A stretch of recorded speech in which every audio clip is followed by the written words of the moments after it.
The tragic attack on tourists in Pahalgam shouldn't just be discussed in media studios, chai shops, and WhatsApp groups. It should be discussed in Parliament and government's accountability fixed.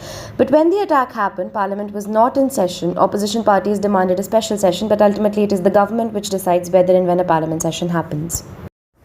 Typically, we have 3 Parliament sessions in a year: budget, monsoon, and winter.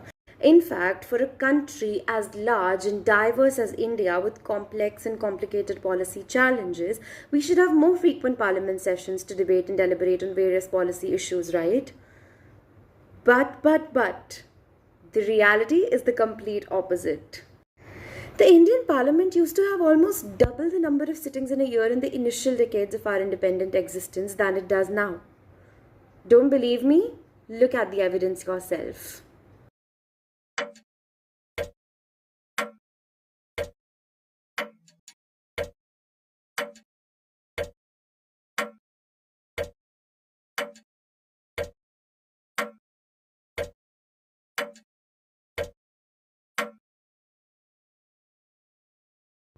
Do you know why the number of sittings has come down?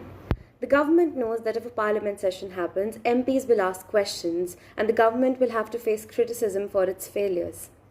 Lesser the number of sittings, lesser the opportunities for MPs, especially from opposition, to question the government. This is why during COVID, when the world over many parliaments had virtual and online sessions, Indian Parliament remained shut, despite MPs repeatedly asking government to convene the Parliament.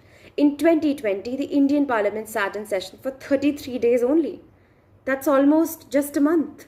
That's a historic low.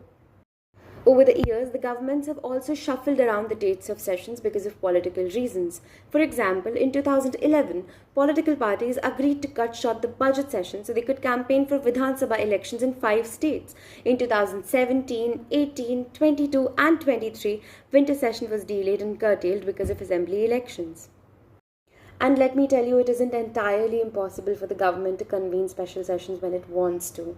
In 2017, a midnight session was held to launch GST. In 2023, a special session was held to commemorate the 75th anniversary of India's independence. The new Parliament building and the law on women's reservation to Parliament and state assemblies was also passed during the special session. All I wonder as a young person struggling to mark my presence in the largest democracy of the world is that if our Parliament can specially meet to celebrate anniversaries, why not for issues like terrorist attacks, price rise, unemployment, women's safety, climate change, budget, etc.? The need of the hour are longer Parliament sessions so that there is time and space for discussion on all these urgent issues. Stay informed, stay critically engaged.